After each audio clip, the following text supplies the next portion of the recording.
listening to Earth Oddity, a weekly odyssey into all the oddity planet Earth has to offer. And now, serving it up are Christopher Tiny Sullivan and John Long. John, how you doing? I'm okay. A little cracked rib pain, but I'm okay. Family sick? Yeah, I got one down with the flu. And I actually had to work today, but somehow we managed to squeeze in some time to come in here and talk about some odd news. So yeah, I appreciate you making some time. The stars aligned, and we were able to get in here. Which is for the listeners. Yeah, right. I know. Yeah, really. We're doing this for you. Yeah, I mean, although you've worked, I've worked a lot, didn't get a day off this week other than today, and we're sacrificing ourselves and our time to bring a quality podcast. Quality may be an overstatement. Quality-ish. Yeah. I'm not prepared like I usually am or should be. I don't think either one of us are prepared. So who knows? We're going to do our best. Yeah, who knows what's going to happen. So bear with us. Well, I got this first story. This is South African lions eat poacher, leaving just his head. There you go. Man. You know, that's horrifying. In a way. I don't want to sound unsympathetic, right. But, you know, part of me is like, you know, hey, you play stupid games, you win stupid that's prizes. Right. You know? As John Lennon said, instant karma is going to get you, you know? It got this guy. A suspected big cat poacher has been eaten by lions near the Kruger National Park in South Africa, police say. The animal left behind little, but some body parts were found over the weekend at a game park in Hoedspruit. It seems the victim was poaching in the game park when he was attacked and eaten by lions, Limpopo police spokesman Mochi Ngopo said. He told the AFP. Yikes. I really should have prepared better. I feel like you did way better than I could if I had prepared. Well, thank you, sir. They ate his body, nearly all of it, and left just his head and some remains. Police have not yet established the victim's identity. A loaded hunting rifle and ammunition were found next to the body. South African website Eyewitness News reports. Lion poaching has been on the rise in Limpopo province in recent years. The big cat's body parts are sometimes used in traditional medicine, both within Africa and beyond. The Born Free Foundation says lion bones and other body parts are increasingly sought after in Southeast Asia, where they are sometimes used as a substitute for tiger bones. Huh. So, in that, there's kind of a larger story here that when I read that, I thought, well, what are they doing with tiger bones? Apparently, I come to learn that is a huge industry. Yeah, they people grinding up, the bones and making medicine for people and stuff. They do like rhinoceros horns. Basically, what I've learned about our Asian friends is if there's an endangered animal, they want it for its medicinal benefit, whatever that may be. I know rhino horns are like for fertility or whatever, I could use some of that. Yeah, right. I could snort some rhino horn or whatever it is. But yeah, I didn't realize you could just sub out lion and tiger though. Well, I think that may be a telltale sign that it don't really work. Yeah, I think so too. Maybe they're just similar enough, like original recipe and extra crispy at KFC. It'll work either way. I don't know, but I'm an original recipe man, by the way. I'm not an extra crispy guy, so. But yeah, I don't know. Sad people are just poaching lions. That's a majestic animal, and I'm all for people hunting. I'm not for big game hunting. Mm-hmm. I realize that industry helps, fund some of these wildlife preserves and stuff. So I understand there's a practical side between people doing it. I just always hate to see some dude holding up a lion he killed over there. You're like, man. Well, I remember here a while back there was a black rhino hunt that was auctioned off, and it drew a lot of controversy. But it wasn't just any black rhino. This was a particular one that they were going after that was old. He didn't mate anymore, and he was killing a lot of the young rhinos because, they have a different attitude towards mating than humans do. They kill their sexual rivals. Yeah, right. Yeah, and he was the one they were going after. Some humans. Yeah, and then of course all the money. That's true. And then of course all the money that they made off auctioning that hunt off, went to fund further, habitat and conservation efforts. Right. Well, and we've learned in Alabama, if you could make people get into, because our deer population was decimated. Pretty much there were no deer after the Depression here in Alabama, and we learned how to regulate that, get people to pay, through permits or whatever to help, buy land and increase funding and studies and all that. And now we have a really thriving deer population. Yeah, it sounds and an industry. I was about to say, it sounds counterintuitive, right? But there's like so much of a tax that you pay for, on permits for all this stuff that goes into helping that population. So, well, and then instead of like free for all, kill as many deer as you want year round, you have a limit and a time frame when you can do it. Same for turkey or duck or whatever. So. But I mean, some dude just rolling in there shooting a line for fun, and he got 8. That's what you get. That's about to say, because I'm not sad about that at all. Humans are not the only ones who hunt. It turns out lions hunt, and they ate that dude. Yeah, if you step into the Serengeti, you're now a snack for a lion. I mean, you have to realize the same for swimming in the ocean with sharks. It's survival of the fittest. Yeah, and that dude in that moment was not the fittest. Yeah, you better be a quick shot. If you got your gun, you better not get it hung up trying to chamber around or something. So he got took out. Oh well, I mean, one less poacher in the world. That's wrong. Human life is precious, and all life is precious in my mind. So. Maybe I should be a little more sad, but it's still kind of funny. I mean, to me, you're gonna go over there. Maybe the lion should have took the head back and put it on his fireplace. He's got like his picture made. You always see people like standing there with a rifle by whatever they killed. No. That would get so many likes if that lion had a Facebook profile. Right. Holding him up. Again, that's insensitive. I'm sorry, but that's why you don't do this. That's why you don't do things like that. At least like people. And I don't know, because I have friends from all over the spectrum of, from, like really very liberal politically people, very conservative. And I've had people be like, people who hunt for sport are horrible. And then my hunter friends are like, well, we use all the animal and we eat it. And that's how I feed my family and everything. And nobody complained about it for up until just a couple hundred years ago. Right. Yes. I know. Yeah. Used to, that was just normal. That's how you lived. And, but now I prefer, because I'm not really a hunter, it makes me feel more powerful to have other people kill my food for me. So, like I go to the grocery store and I'm like, I'll have a pack of steaks and let me get some pork chops over here. But, usually I'm sure that lion said the same thing my hunter friends are like. It's like if his liberal lion buddies are like, you shouldn't kill people. He's like, hey, me and my family ate on this all night long. Okay, I love the idea of like liberal lions shaming the conservative lion who ate the poacher. Like the lion. How dare you? The lion he's got like a "Make Africa Great Again" hat on. Yes. And all his buddies, like, what's the zebra from the Madagascar movies? Yeah. Like he's like ragging on him, like, that's so primitive. I can't believe you do that. I can't believe you still eat people. Backwood, uneducated lions from the Serengeti. Yeah.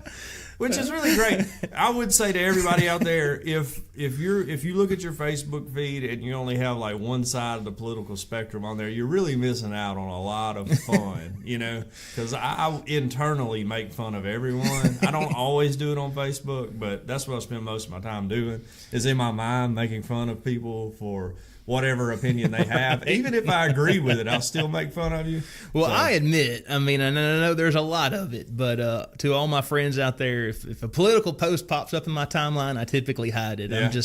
I try to keep mine as apolitical as possible. I did for a while, like right after the election, I kind of hid everything. Yeah. I just couldn't take it anymore. We're so polarized now. Yeah. You're either Trump is the greatest thing ever. Yeah.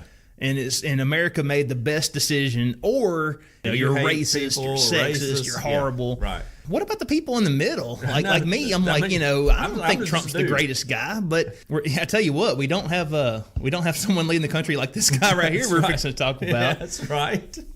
Thai Prime Minister Prayuth Chan-ocha's pop song "Diamond Heart" flops on YouTube. Oh man, this dude is hilarious. I've been waiting for him. We had a story like earlier that we just didn't get to. Right. This guy, there was a military coup back in 2014, I believe. Yeah, 2014. Yeah, I think that's right. And he was installed as the Prime Minister of Thailand. He has promised elections, but every time they come up, they get postponed. They get pushed back. Right. And he's not the most popular guy over there, but he has done some bizarre things. Yeah. I mean, Trump's done some bizarre things, but this he hadn't released a pop song yet. He was going to a press. What am I trying to say? A press conference. Press conference. Yes. He was doing a press conference, and he just straight up walked out and set up a cardboard stand tee of him and said, "Address all your questions to this guy," and turned around and walked out like, "Peace out. I'm not talking to you people." Yeah. He has thrown a banana peel at one journalist and threatened to execute anyone who criticizes his administration. Here recently, this was the day before Valentine's, he released a pop song on YouTube. And I have a little bit of audio right here. Okay, let's check it out. I'm digging it. Yeah, not bad.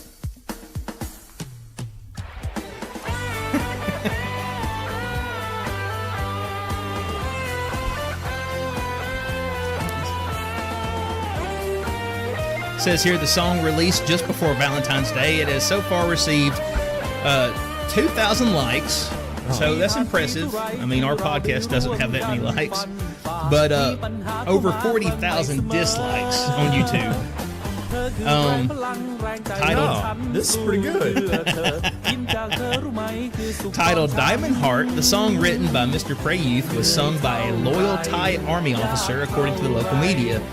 The introduction to the YouTube post says the song was written for the Thai people, so this is like his love song to them, to encourage them to sacrifice for the nation, i.e. his pocketbook. Yes. The passionate lyrics speak of overcoming troubles and resilience. The lyrics include, "Did you know your smile is my happiness? And no matter how tired and difficult, let's hold hands." I've said both of those things to my wife before. So, this is basically his his breakdown.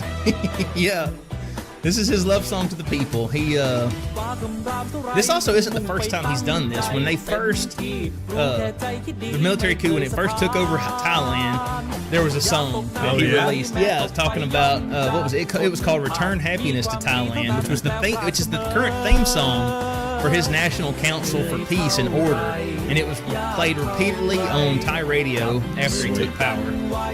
So I feel like this dude, he maybe being the dictator of Thailand, maybe that's really not. Maybe he needs to quit and be a songwriter. Is there not like a American or like a Thailand Idol? He could go on, or I don't know. But a Thai's Got Talent. Well, I assure you, if there was, he would win. Yeah, of course. Right.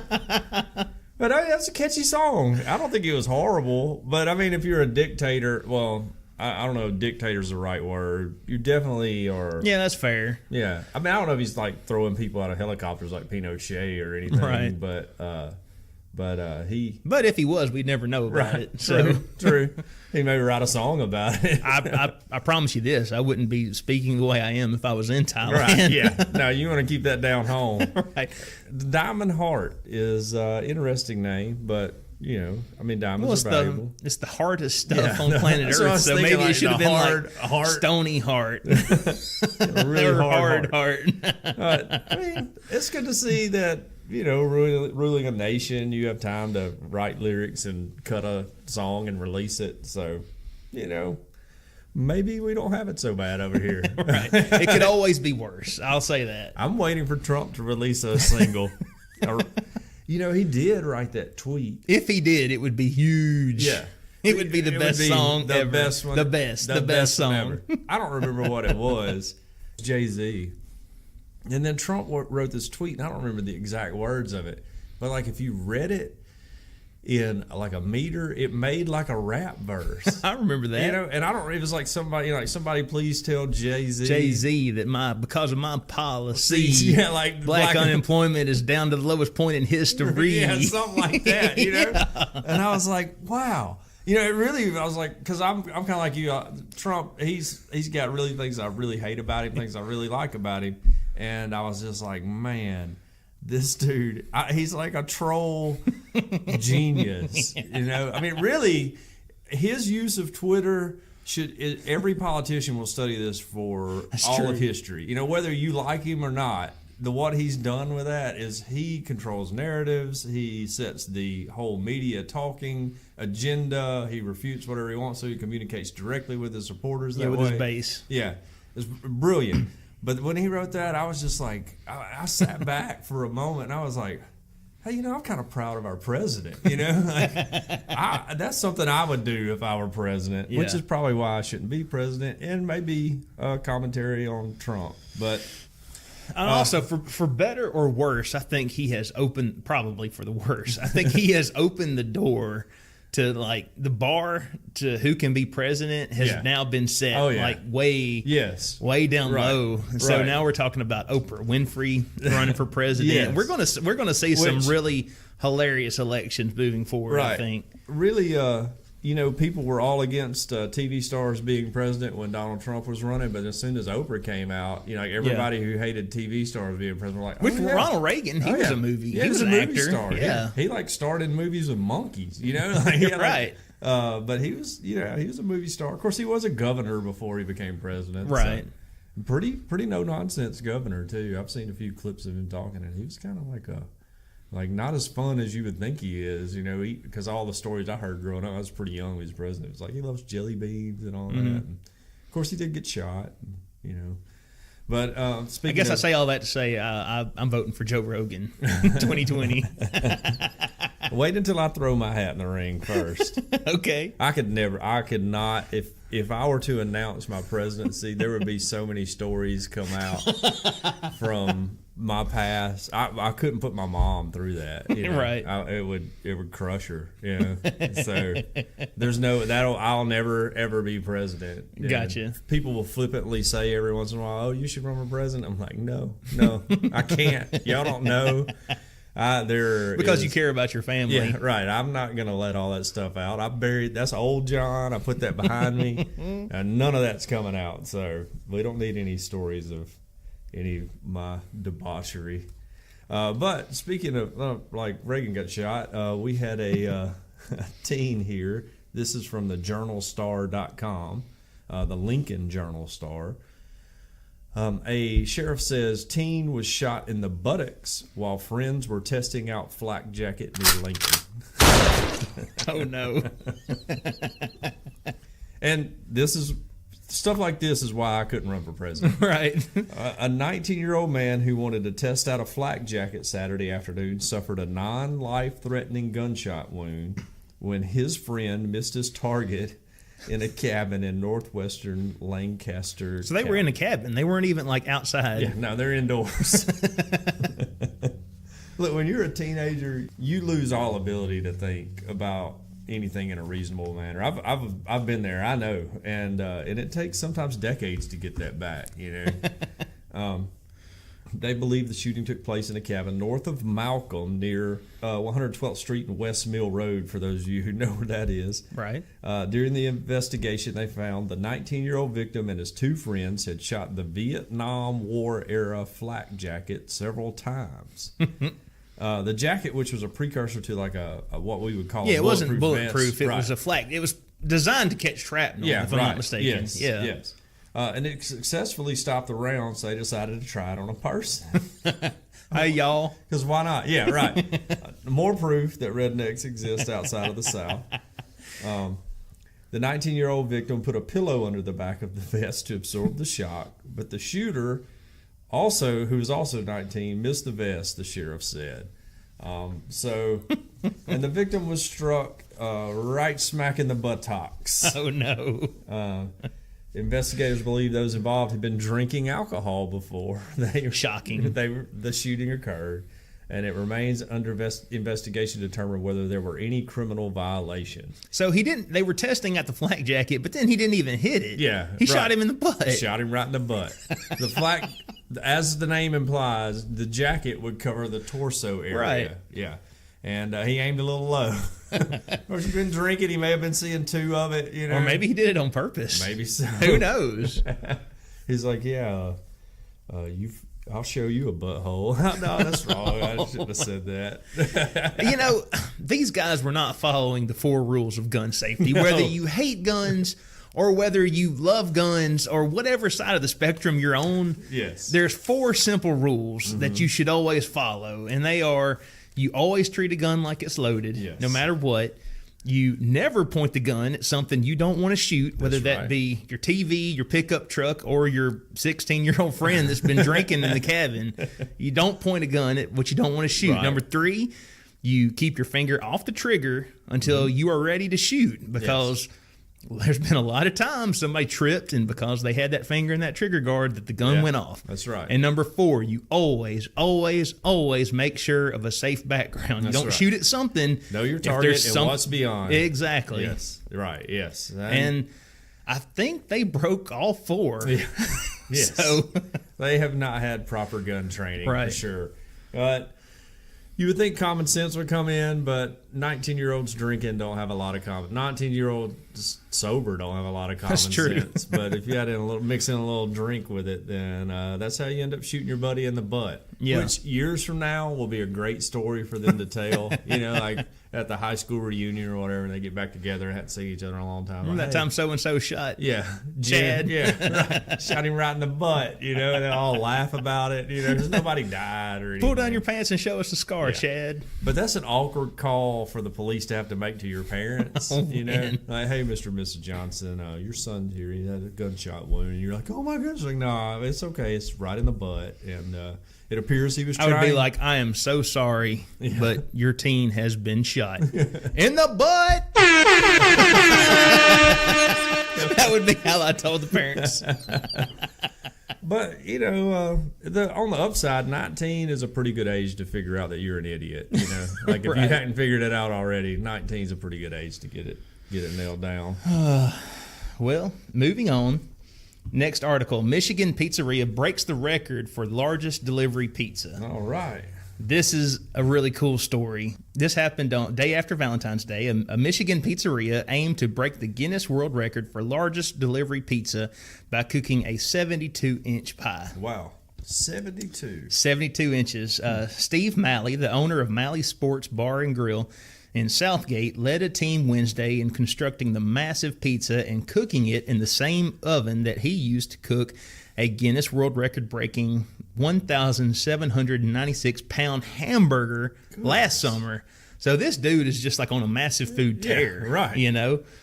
So it's a 6-foot pizza. That's a big oven. Yeah. I mean, that's a major oven. I watched a YouTube video of him taking the pizza out, and it looks like he got half of a storage container or something like that. Yeah. And he's got these like propane torches in it, and you shut the door. Huh. It's really something. Wonder how you got that past the old health department.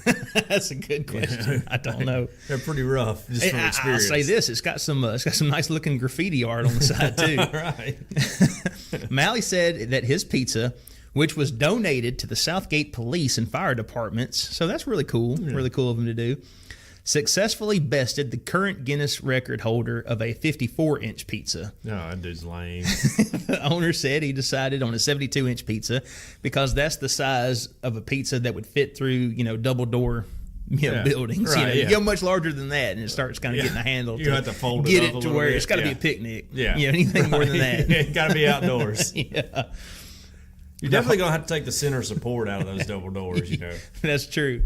The hardest part is moving it, he told the Southgate News Herald. Malley said the pizza is now available on his restaurant's menu for a starting price of $300. Oh, goodness. That's actually a deal. I was about to say, now there's an additional $50 charge for extra cheese or meat toppings, and then $35 for vegetable toppings. So it would have to probably be like a pepperoni and extra cheese if I was getting one. You got a tax tip and everything. You're probably going to get out there about $500 for it. But the good news is delivery is free within a 5-mile radius. All right. So if you're... And let me just say, as a former delivery driver, if they say delivery's free, go ahead and tip the driver anyways, Yeah. I mean... I could tell you stories of getting stiffed on deliveries. I mean, we could sit here. We could have at least 35 podcast episodes on me just talking about times I've been stiffed. Like rude customers. All right. The best tippers in the world, college kids who are stoned. They will tip you. Spending their parents' money. Yeah, because they don't care. All right. Worst tippers, in my experience, were professional ladies who worked in an office setting. They won't tip you for nothing. You know? Really? Yeah, and you're like, hey, your purse costs more than I will make in this month. You know, all I'm asking for is a couple of bucks because I drove over here with my own gas and my own car. Nothing. Because that was our thing is, free delivery. And I guess everybody thought, well. That means you don't have to tip. Yeah, you don't have to tip. So, yeah. I have a list. I still do of people. Because I had planned, like, whenever I get out of this business, I'm going to sit down on my hand write. I got their addresses, you know. I mean, I went to their house. You know, that would make a great YouTube video. Hand write them all a note and just explain, like, hey, maybe you don't understand how the system works. So I'm just going to explain it to you and tell you that, you know, I drove over there and I had a quarter tank of gas, and now I've had less gas from that. I'm making, you know, minimum wage. And you couldn't drop a couple extra bucks in my hand, you know? And well, when you do that, I will follow you around with a video camera, and you can find that video or on YouTube at our channel, Earth Oddity. And I will say, in 16 years in the restaurant business, I never saw anyone mess with anybody's food, ever. That's good. Yeah, I mean, nobody. Well, I mean, one time I did put some extra onion, like too many onions on this dude's sandwich to be mean because he was really mean to me. But, I mean, not like... Well, that would have worked on me because I love onions. That would have been, like, awesome. Well, he was actually eating in the store. He was on a date with a girl. And he was, like, really, like, all, like, talking down to me. So I was like, I'm about to kick your breath up. You know, go in and try to get a kiss after this sandwich. But I've never saw anybody like spit on anything or like drop anything on the floor and give it to anybody. Never you were like, saw this is going to be the best sandwich you've ever eaten, but this is going to be the boring end to your date. I will say, if you are a serial non-tipping customer, there's a couple things you need to understand. Number one, you're getting your food last when the driver goes out on the run. He's not coming to you first. You're not going to tip him anyway. So you're getting your food last, all right? Number two, that driver is alone in his car with your food. I don't know what goes on, but he is alone with your food in that car, and he can do whatever he wants to with it. There's no security cameras.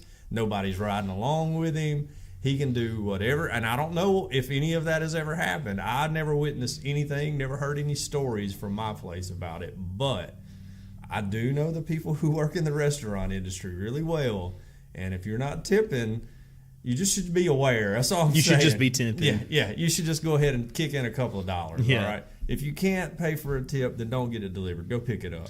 Sorry, man. That's an issue. I will say this. I'm passionate about. And my grandmother, I'm glad she doesn't know how to download podcasts, so she'll never hear this. But I kind of don't like to go out and eat with her because she's a bad tipper, and I'm always scared to death that my food is going to get messed with. Yeah. Well, anyway, what else? You got to go to new places with her. You know, like, hey, Nana, let's go here where you've never been before. Let's not go to the place you go all the time. And you know, she wants to pick up the check, so you take the credit card, but you just use yours. Yeah, right. You know, because she don't know how to check her balance online, anyways. I got you. Right. Hey, get some out for me while you're at it.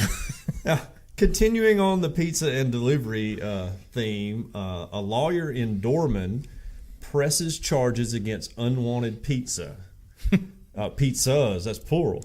Guido Grohl was named by a local newspaper, Ruhr Nachrichten, as the lawyer being sent the food, the range of which is extended beyond pizzas to sushi, sausage, and Greek delicacies.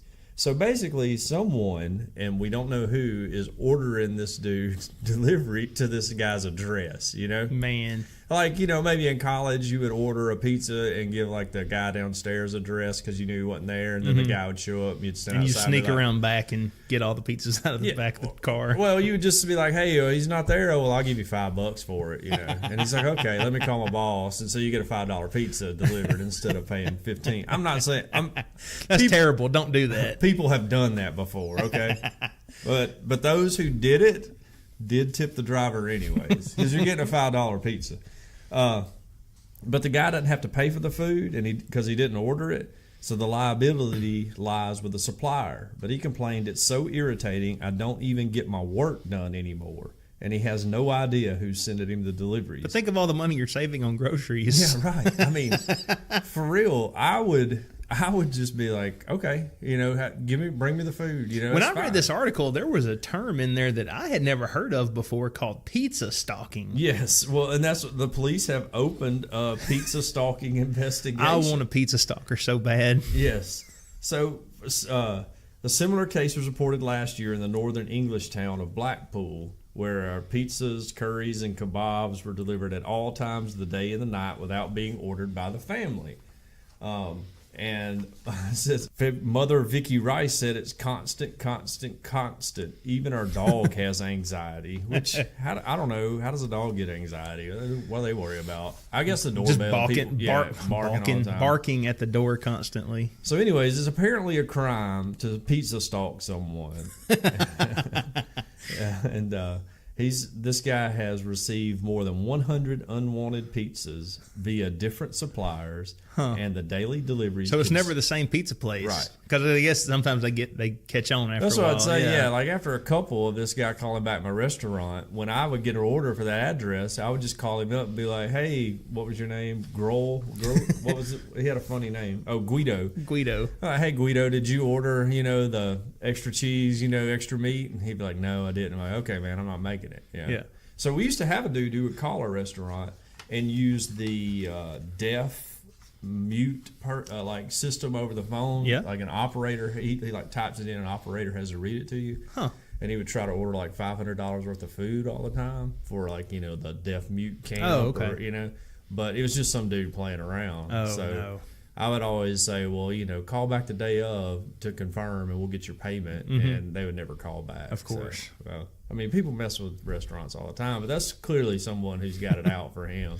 But the thing is, I mean, they have to pay for these pizzas, right? I mean, this guy's not paying. Yeah. No, the supplier has to. The restaurant is out the cost of the pizza. Which, I mean, this is a UK story, isn't it? Yeah. Like I know around here, if you want your pizza delivered, well, I guess you can pay at the door. Yeah, right. You're right. I was thinking, no, okay. Yeah. It's really interesting. It's really a big when it works, it's like really a beautiful thing because the restaurant's trusting you to be there and to pay and everything else. And there's a business relationship there. Right. Yeah.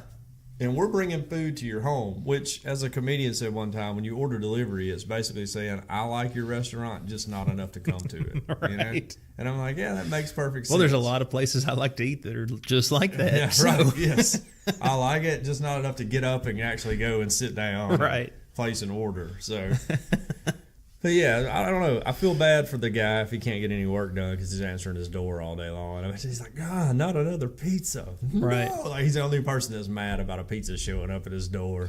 Well, if someone could pay for the pizza and send it to my house, I'd be pretty cool with that. Yeah, but if you just happen to be hungry and they're doing it, like every 50th pizza, you're just like, yeah, I'll buy this one from you guys. You probably know the delivery guys by name. You're like, hey, Bob, yeah, I'll take this one. And you're like, no, Bob, I didn't get it. Right.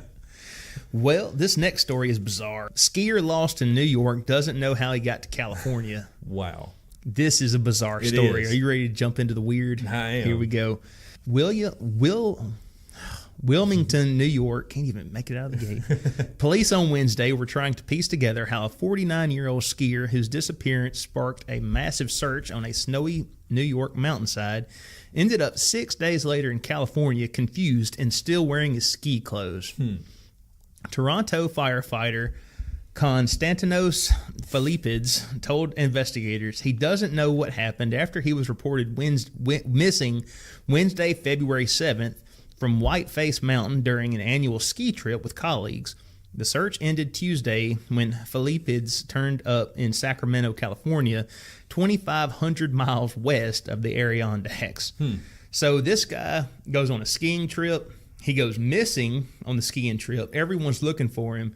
He pops up 6 days later in Sacramento, California, on the other side of the country. Right. Doesn't know how he got there, and he's still wearing his ski clothes. Okay. Somehow he got down off the mountain and made his way all the way to California. Wow, that's a heck of a ski run. Yeah. At this point, we want to assist Danny, that's his nickname, in getting back the last 6 days of his life, said New York State Police Maj John Tibbetts. Filipides was headed back to the Lake Placid, New York area on Wednesday. He said the firefighter had agreed to be interviewed by state police, but he was not aware that he broke any laws. Frank Rama, I'm not even going to try that. Yeah. President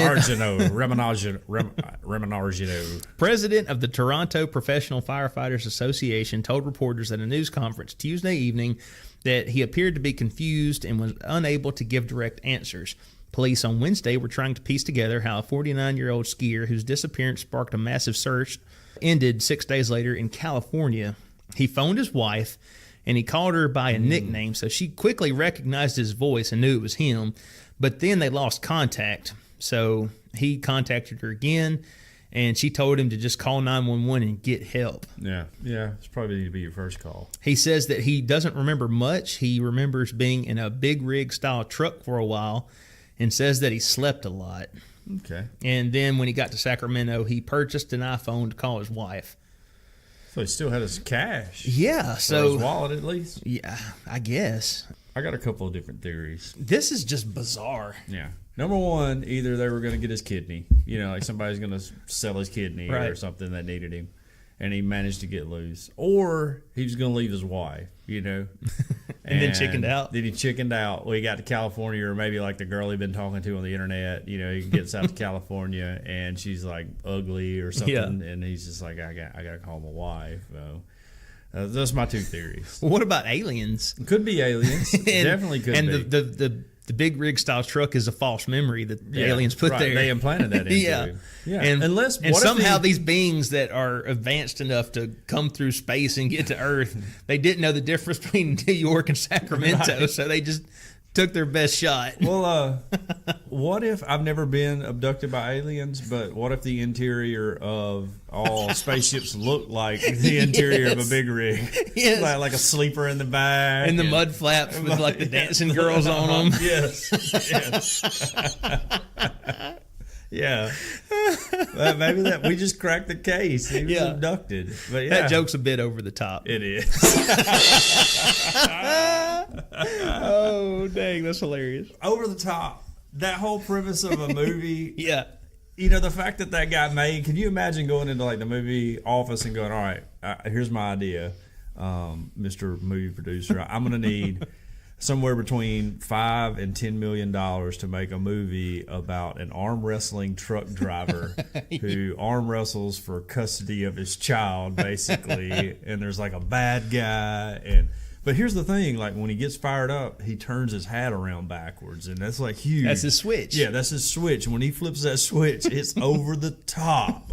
If I was sitting on the other side of the desk, I would be like, get out of my office. There's no way. No, and I'm thinking, let's get Sylvester Stallone to do it. Let's get him to play in it. You're like, that's the biggest star in the world. He's not going to do some stupid arm wrestling movie. Well, I tell you what, however it happened, I'm glad that movie got made. Oh yeah, that's a classic. I haven't watched it in a while. I need to go watched it probably since 1989. Yeah, I need to go look that up. Yeah, because that is a great movie. It is. All right. So another bizarre story. A Menards shoplifter escapes with a feces attack. Oh no. Yeah.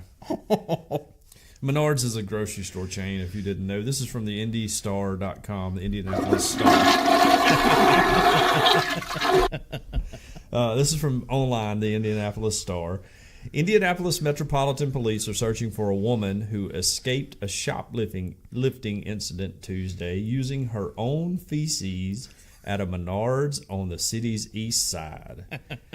Police were dispatched around noon to the Menards, and they show up, and they had witnessed a woman remove a video camera from its packaging and place it in her personal bag. According to police, the loss prevention officer stated when he tried to stop the woman from leaving the store, she reached behind her and dug in her pants and pulled out a handful of feces and threw it at him, striking him on his chest. She immediately ran out the door and escaped, and the stolen camera was eventually recovered. Police have reviewed security camera footage, but the woman remains unidentified. So she got away. Yes. It worked. This story was written by Chris Sims, who is probably not the offensive coordinator that Alabama had, former Texas quarterback, but could be. I hadn't heard anything out of him. Oh, man. But That's horrible. All right, stealing's wrong and all. I feel like the poop attack is a good way if you're going to do it. But she had one loaded in the barrel, Yes.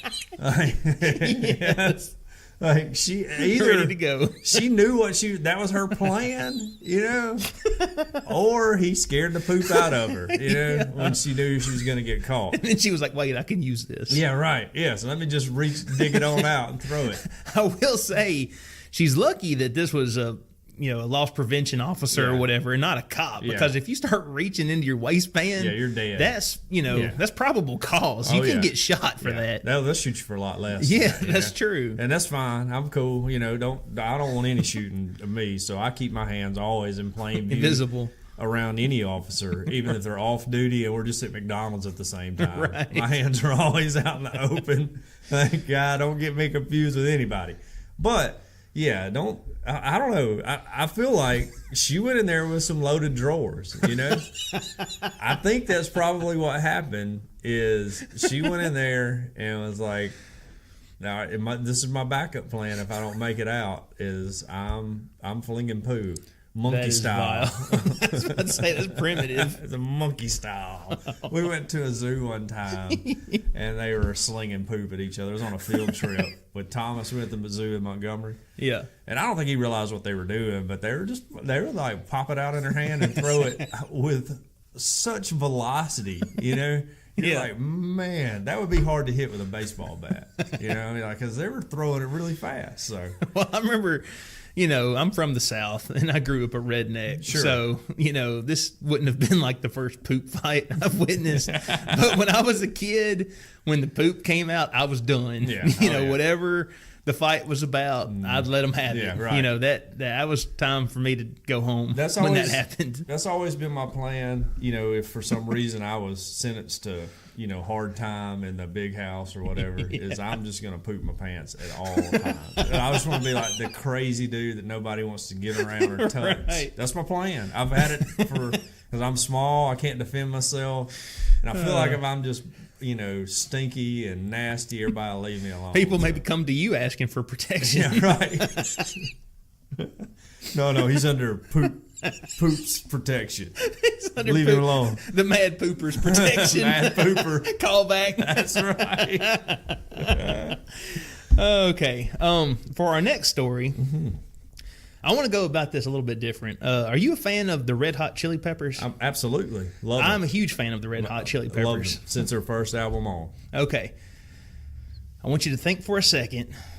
Your wife comes in one day, and let's say it's, I don't know, a big birthday or something, and she's like, I got concert tickets for us to go see the Red Hot Chili Peppers in Nashville. Yeah.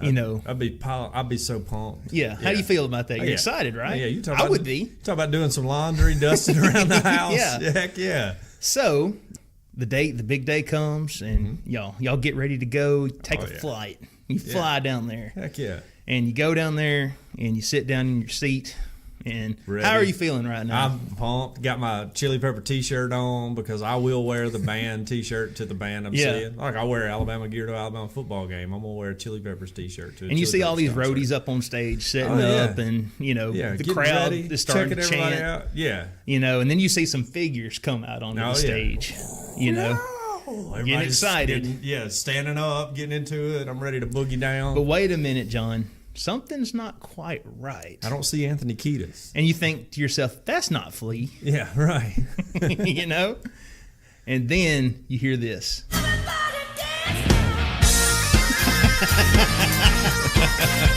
And so those are bagpipes. Yeah.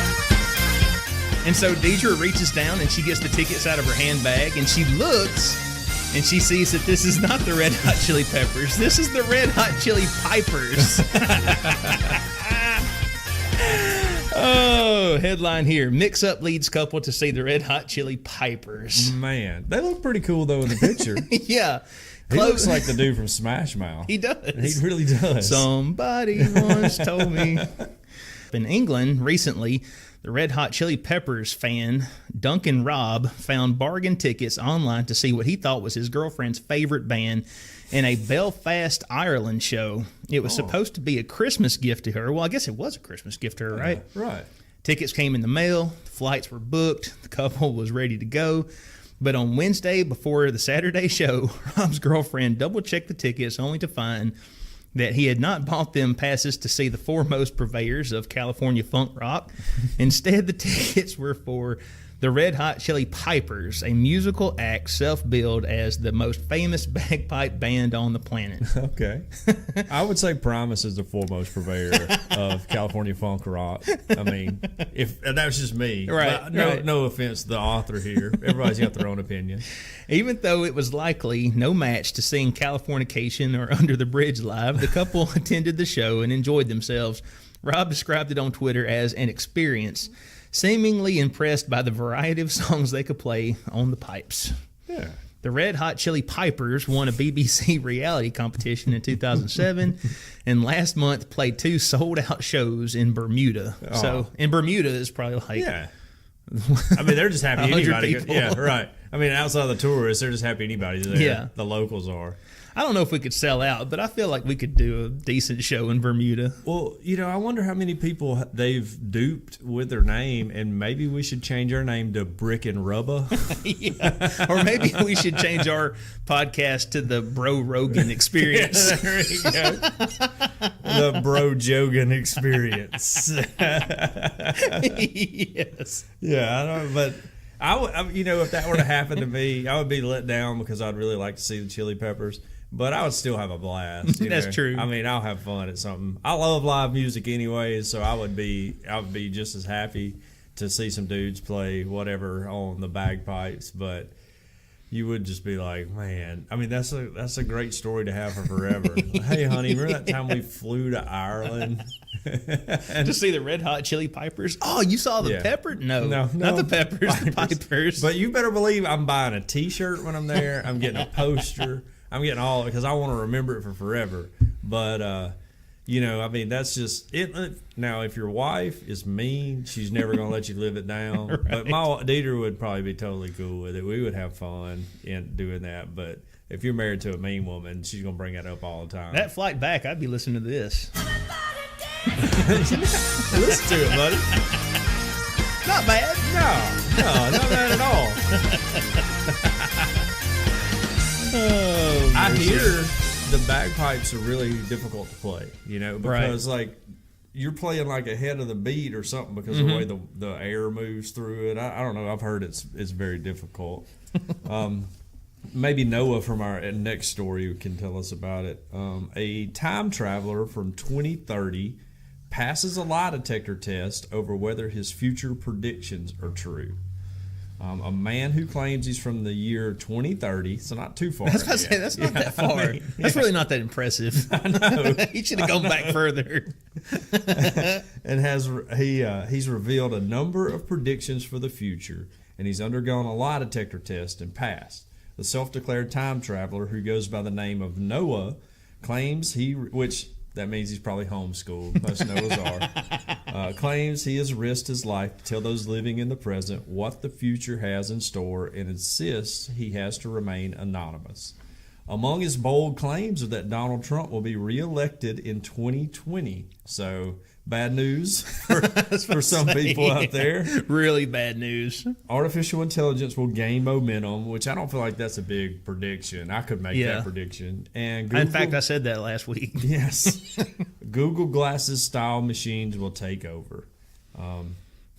Noah previously told Paranormal Elite, which is apparently an organization. I think that's a YouTube channel. Oh, okay. They're like the big, air quotes here, the big name in paranormal stuff on YouTube. That he has anorexia and depression and is actually 50 years old, but took an age rejuvenating drug to turn him into a 25-year-old. Oh, okay.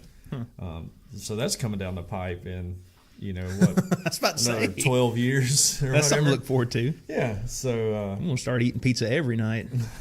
That's right. So the interviewer asked him one simple question: "Are you an actual time traveler from the year 2030?"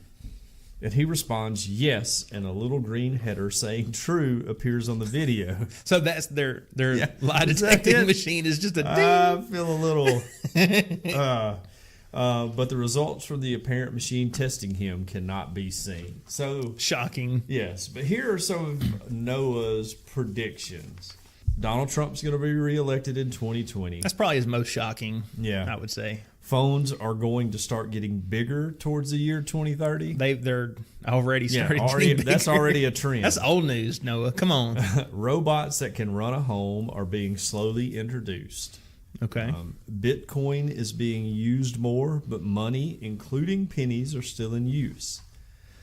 Global warming issues have increased, and North America is now hotter while Europe is colder, which seems kind of strange to me. But, well, it's climate change. It's not global warming. Well, I mean, but we're both like on the same, parts of North America and Europe are on the same longitude and latitude lines. So right. I'm not a climate guy. I don't know. Humans fly to Mars in 2028, so that's coming a little bit behind schedule. Yeah. Now that's the same year that time travel is made public. So, electric cars can travel at 600 miles per hour. So, that's a lot faster than your average Prius. Yeah. Some diseases have been cured, including some forms of cancer. All for that. That's good. And then the artificial intelligence and Google glasses. Then he says he has some hard evidence to back up his predictions, but he isn't sure he can give them due to a paradox. So, like if he gives it out, I guess then the Bernstein Bears will go back to, or the Bernstein Bears will go back to Bernstein. Yes, right, and all the other Mandela effects. And Nelson Mandela would have never been elected president. He'll die in prison. That's exactly right. And so, take this for what it's worth, because like it says, the lie detector, which it appears he's only wearing a blood pressure cuff. I noticed that too. And I know lie detectors do measure, your blood pressure and your pulse and everything. But he said that in 2030, the president is Ileana Rimiki, who doesn't come up in any Google searches. Yeah, because I would kind of like to get them on the show and talk to them. Yeah, right. Yes. And we use Bitcoin, which I went over that. Anyways. Some very safe predictions, actually. Yeah, I mean, nothing really too big from Noah here. The biggest thing, I guess, would be his health rejuvenating drug that made him a 25-year-old. Yeah, right. Wait, if he's 50 years old in the year 2030, how old would he be now? That's a lot of math, man. I went to public school. 30. So that's was 12 years. So you're looking at 38. 38. No. Well, he's like our age. I was about to say, I'm 37. What if it's me? What if it's you? No, I don't think it's me. What if it is, though? I would love for him to, give us a call and maybe give us some stock tips. Right. Well, that's what you need. I would do Biff, Back to the Future. I would be like so rich right now, and I would know who won every, major championship. And I don't. But maybe he's more honest than I am, or he can't due to the paradox or whatever, Yeah. Which time travel may or may not be real, but if it is, I don't know. I'm not getting to time travel, at least that I'm aware of, so I don't really care, If I could time travel, I think I totally would do the whole Biff Tannen thing, like go back in time and give myself a Wall Street Journal. Yeah, right. Yeah, pick up the sports almanac and then you're good. You're set. That's all I really need to do. Yeah, I don't want to tell everybody who's going to be president or that your car is going to go 600 miles per hour. I don't care. I'm in this for myself. And also, it cracks me up because, again, 2030, that's only 12 years in the future. Right. That's not that. He should have gone back further. Yeah. Yeah, you should show up like in 1980. When there's no such thing as an iPhone. Yeah. And then you can be like, there's going to be iPhones. Yeah, we're going to have a phone that you can connect to everyone in the world. Yeah, I don't know. If you could time travel, would you go forward or back? I would probably go. I'd probably play it safe and go back because I don't know what's going to happen in the future. As much as I want to go to the future, what if I go to the future and like the world's been hit by an asteroid or something? I don't want to drop in the middle of something I don't need to be. So I'd like to pick like a safe point in time. Maybe like pre-Civil War, so I could show up and be like, "Hey guys, we may want to rethink some things here before we kill 600,000 people. I would go back in time and be Elon Musk's best friend, like best friend he's ever had. But we're best friends. Well, next story here. Dog running as a Republican in the Kansas governor race has been rejected. Oh, man. Dun, dun, dun. A dog's application to run in the Kansas race has been rejected despite his owner insisting that he has all the qualities necessary to be a governor. I'm sure he does. Application submitted on behalf of Angus, the wire-haired Vizsla. What kind of dog is that? I don't know. I'm not up on my dog breeds. Suggested that the 3-year-old pooch would run as a Republican, but he was turned down by Kansas Secretary of State's office, which told the AP that the dog couldn't carry out the role. Oh, gotta wear pants. His owner, Taryn Woolley, filed the paperwork for his beloved pet over the weekend after reading about a rule that saw 6 teenagers apply for the race. Yeah. Because there were no guidelines stipulating a lower age limit for candidates. Yeah. They had like age guidelines for all other offices, but for the governor, it was wide open, so you could be and 10. So basically, and I think you can rest assured that this will change for the next race. Yeah. But this race, there's like six teenagers under 18 who are running for I saw one of them, governor. And then this one dude's like, I'm going to enter my dog. Yeah. I saw one of the teenagers was like, my platform is like legalizing pot, like party all the time and everything. Well, he could probably win. I mean, yeah, you got a good shot. I have some audio here of Angus's speech where he announced his candidacy. It's right here. Hi there. Oh, yes. My name is Doug. I have just met you, and I love you. Squirrel! So anyway, he's not done. My pack sent me on a special mission, all by myself. Oh boy, a ball! Maybe it's good that he was rejected, because he can't stay on topic too well. No, it's be tough. I wonder if his slogan's like, elect the good boy this year, So it also says here at the very end of the article that there's not a whole lot of rules, and obviously we're seeing dogs and teenagers enter the race. Representative Blake Carpenter, he introduced a bill to try to change some of that. He wants the age to be 18, which makes sense. Yeah. I mean, you can serve in the military, you can vote, so yeah. You can't get a beer, but you can. But you can be governor. Yeah, you can serve in your military. Yes. He says that as of right now, inmates can run. Okay. So I'm all for that. I feel like, I tell you what, if you want to see reform in the prison system, elect an inmate, and then you would see That's it. right. They'll get all the changes they need. That's right. And more. Like all his buddies getting pardoning everybody. First day in office. We were pardoning Big Jim, old Pookie Bear, everybody. Just start them off. They've done nothing wrong. We have, let's see here, this is kind of funny to me. A Chinese woman joins handbag in the X-ray machine. It's from the BBC. Staff at the Dongguan railway station in southern China were shocked to find the silhouette of a train commuter on their X-ray monitors. So she was not letting her purse go through by herself. After climbing off the conveyor belt, the woman checked her bags and left. Extraordinary X-ray images show the woman kneeling on all fours, which go look in the show notes. That is a hilarious picture. It looks like modern art. And I mean, like you can see she's got heels on, and she's apparently, on all fours around a trash heap. I don't know. But yeah, she's still got her high-heeled shoes on. It's unclear why the woman was so anxious about her handbag, but many people from China carry large amounts of cash when traveling home for the Chinese New Year. The commuter had earlier placed her suitcase on the conveyor belt before attempting to walk through the security scanner with a small handbag, footage shows. But they told her that all her bags had to go through, and she refused to part with her handbag. Her solution was to join her belongings on the conveyor belt, and she climbed out the other side unscathed. Rail station staff in Dongguan have since advised passengers not to enter the X-ray machines as radiation given off by the scanners could be harmful, local media reported. And Gotcha.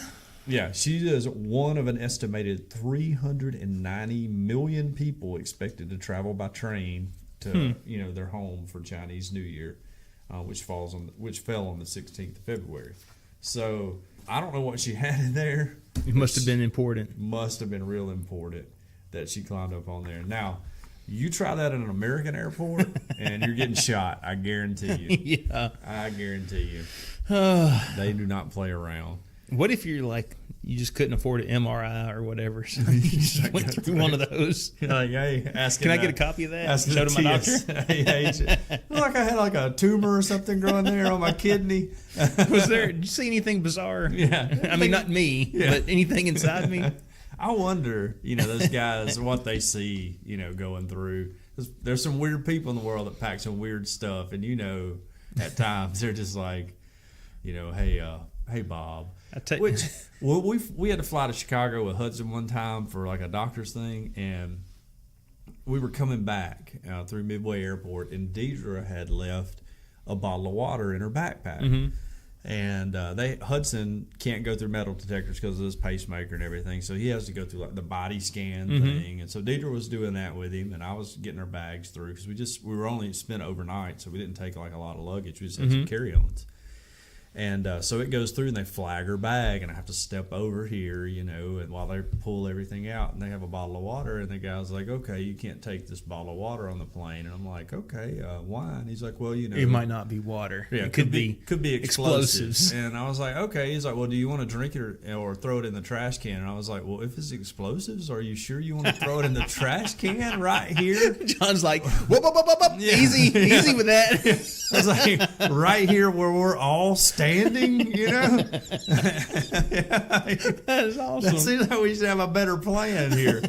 He did not see the humor in what I was doing at all. Because I feel like maybe no one had ever... Could you step over here? Yeah. Could you turn around and put your hands against the wall? I feel like no one had maybe ever brought that up to him. This is either absurd that we're doing this or too much. We've put too much thought into it. Either it's water or we need to put it in some See, if I was the TSA guy, I would have been like, drink it. Drink it right now. I'm watching you. Drink it. Yeah, so I don't know.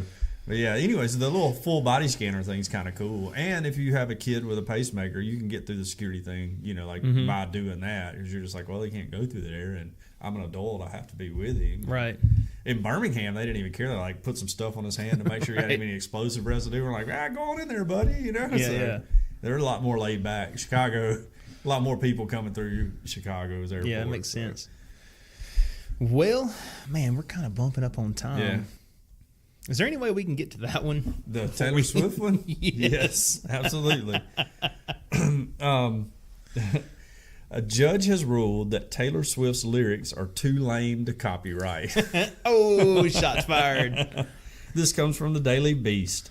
There are court cases and rulings that have changed lives, saved lives even, and moved society forward, defending justice, democracy, and everything our country at its purest stands for. With all due respects to those monumental decisions, a judge mediating a copyright case involving Taylor Swift may have laid down one of the most iconic rulings of all times. Your lyrics are too lame to copyright. This whole article is funny. I don't know if you had a chance to read it. The Honorable Michael W. Fitzgerald, judge and legend, ruled that the lyrics are of our problematic pop princess was accused of cribbing were too banal to warrant any sort of copyright protection. Too brief, unoriginal, and uncreative, he wrote, approving his motion to dismiss the case against Swift before, of course, this is a little bit of satire. Before dusting off his shoulders and shouting, "You burnt," as he sashayed away. So what are the lyrics in question? Well, it's actually, so there was a pop group called 3LW. I don't know if you remember 3LW. No, I don't, but I did look them up. Yeah, I don't think anyone does. And they wrote a line of one of their songs was, "The players gon' play, them haters gonna hate. And of course, we all know the Taylor Swift song, Shake It Off. Yes. Because even if you hate it, you've heard it in the mall, or you've heard it, in your favorite restaurant, or you've heard it somewhere. Libby sings it all the time. Yeah, I'm kind of scared of her lawyer, so I'm not going to play that. But I actually have the other lyric right here. Okay. Ain't nothing new. Players, they gon' play. And haters, they gonna hate. Ballers, So, they gon' ball. I mean, it's a similar lyric, but it's not the same song. Aren't they copywriting or plagiarizing R. Kelly? Because he said like players gonna play, ballers gonna ball. Yeah. Something else too, and they got that all in there. So they're suing somebody for what they did. Yeah. But anyways, let me get on over here. Yeah. What was his actual ruling That's that what came I'm trying down? to find it here. Because the author of this article, it really put together a brilliant article. I guess the Daily Beast doesn't have the same journalistic standard as other people. It says, "Look what you made me do," Fitzgerald likely sighed before pinning the dismissal of their argument. And man, did the judge really go on one. In his comments, Fitzgerald viciously dismantles the value and artistic credibility of the lyrics, a takedown made with all the affronted passion of your hippie uncle turning on a pop radio station and wailing, "It's not even music." In the early 2000s, popular culture was adequately suffused with the concepts of players and haters to render phrases "players gon' play" or "haters gon' hate" standing on their own, no more creative than "runners gonna run," "drummers gonna drum," or "swimmers gonna swim." Judge is gonna judge. That's right. The concept of actors acting in accordance with their essential nature is not at all creative, it's banal. It says, "Oh, but Fitzy was just getting warmed up." Not only is the concept not creative and banal, he wrote, the lyrics themselves lack the modicum of originality and creativity required for copyright protection. Dancing in the hiss of the sizzle, he concluded they are too brief, unoriginal, and uncreative to warrant protections under the Copyright Act.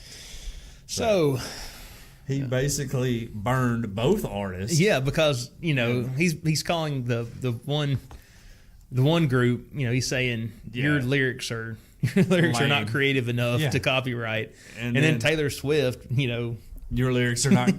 you shouldn't have ripped off. You should have ripped off better lyrics. Yes. And so, anyway, so Taylor, I'm sorry. She'll probably write a song about it every time she gets her heart broke. She does write a song about it. Yeah. Which I will go. I will say, I'm a big music fan, and I don't hate Taylor Swift. I feel like she writes her songs and she does a good job with what she does. It's not necessarily what I am into, but I don't have to be into something to think, to hate it. Everybody hates. Right. Like if you're like a rock fan, you hate country music. Well, I don't know why we can't like both and appreciate both, but whatever. So yeah, she's amassed a big following. She has, and we have not. Yeah, so right. I feel like we can't throw stones. No, no matter how much. No matter how unoriginal I think her music is. I don't want to pick a fight with Taylor Swift. No. Yeah, but podcaster's gonna pod. Yeah, that's our bumper sticker. That's right. Well.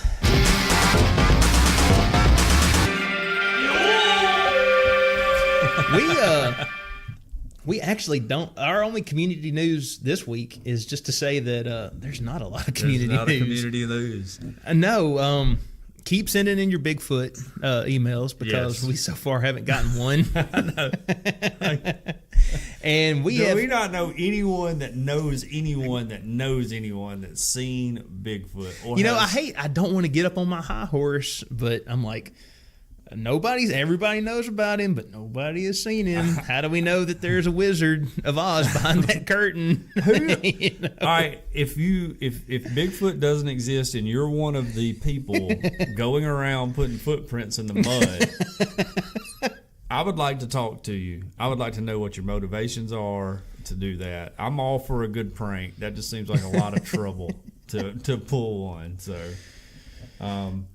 also need a few more reviews too. So yes, we had a contest this week to find out, or for a box of chocolates, a mystery DVD, which was going to be Rocky from 2006, FYI. That's right. And a $10 gift card. And we had one review, but we didn't have any entries, like no Valentines. Nobody sent us any Valentines. We do have one 5-star review that comes from Daniel McDanface, and it says, in a world where you don't get color commentary on odd news, well, this isn't that world, because we have Earth Oddity, which is color commentary on odd news. We would love to hear from y'all. You can write into the show at earthoddity@planetmail.net. We would love to hear. A contest this week. You want to just roll our gift card on into the next one, and maybe that'll get people off their butt. I don't know. What is the deal with? I'm not trying to sound a little harsh, but can you not take 2 minutes to write a review for us? Well, people? You're asking a lot, John. Yeah, I mean, you but already have the phone in your hand.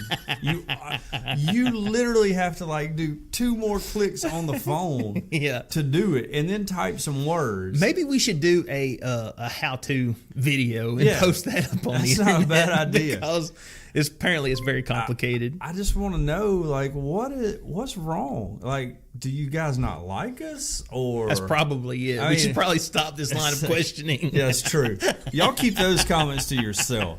But yeah, just come on and give us some reviews, because the more you give us, the more chances we have to be seen by other people outside of people who actually know us. Right. We do have one fan, Tammy from Talladega, who has somehow found us, and the Britain guy, and someone in Afghanistan. Yeah. But other than that, we got a download in Sweden. Oh yeah, that's right. Yeah, I forgot. We're getting big with the Nordic people here in the Olympics. I love the Nordic ski jump too. By the way, one of my favorite Olympic things. Contest this week. How about this? This is going to be a week where we rip off other people's 5-star reviews. Okay. Go leave us a 5-star review, but just copy and paste it from some other podcast, yes. And we'll steal other people's reviews. Beautiful. Don't even, if it's like a podcast or like Joe Rogan Experience, leave Joe Rogan Experience in there. Don't change it to us or anything. Yes. This is going to be a straight up copy paste. Rip off review contest. Yeah, and whoever, because there probably won't be but one person do it anyways. Just given our track record and our extremely lazy fan base. But for that one person, you will win that gift card. It'll be hilarious. It'll be so funny. It'll be so funny to us anyway. Yeah, right. And next week we'll pick a winner. Hopefully. Yeah. And that winner will get 2 $10 gift cards. Boom. And get Rocky from 2006. And I'm keeping all the chocolates. You don't get the chocolates. I'm keeping those for myself. No chocolates. And you have only yourself to blame. That's right. Well, that's been an episode of Earth Oddity. You can follow us on Twitter. We picked up a Twitter follower, so it's not so bad. I know, yeah. Shout out to Sean. Thank you. And you can follow us at @_Earth Oddity. Yeah. We have an Instagram that's Earth_Oddity_podcast. Right. You can catch us on iTunes, Stitcher, Google Music, TuneIn, YouTube. Yes. Wherever podcasts are found, you can probably find us there. Please tell your friends. Thanks goes out to Silent Side for providing the music. Never gets old, at least to me. That's right. And y'all all go have a good week. We're out of here.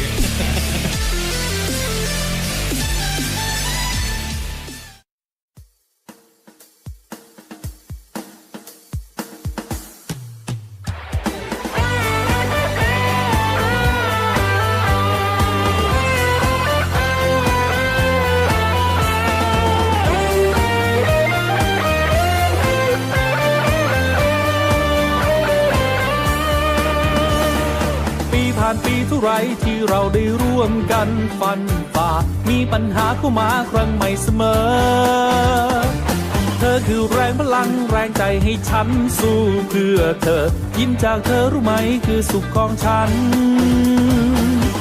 เหนื่อยเท่าไรยากเท่าไรจับมือกันไว้ไปด้วยกัน ยังมั่นคงพร้อมฝ่าฟันยังคงมีศรัทธาไม่หวั่นไหวทำใจให้เป็นเพชรแท้ไม่แพ้อะไรสิอย่างวันนี้มีเราเคียงข้างอุปสรรคก็ไร้ความหมายบทเรียนสอนเราไม่เหมือนในวันวานความฝันที่ใจของเราต้องการต้องสร้างมันด้วยกันจึงยั่งยืน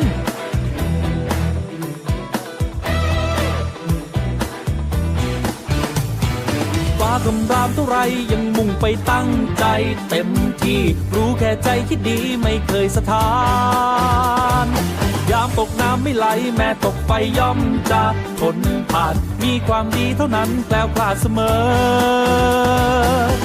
เหนื่อยเท่าไรยากเท่าไรจับมือกันไว้ไปด้วยกันยังมั่นคงพร้อมฝ่าฟันยังคงมีศรัทธาไม่หวั่นไหวทำใจให้เป็นเพชรแท้ไม่แพ้อะไรสิอย่างวันนี้มีเราเคียงข้างอุปสรรคก็ไร้ความหมายบทเรียนสอนเราไม่เหมือนในวันวานความฝันที่ใจของเราต้องการต้องสร้างมันด้วยกันจึงยั่งยืน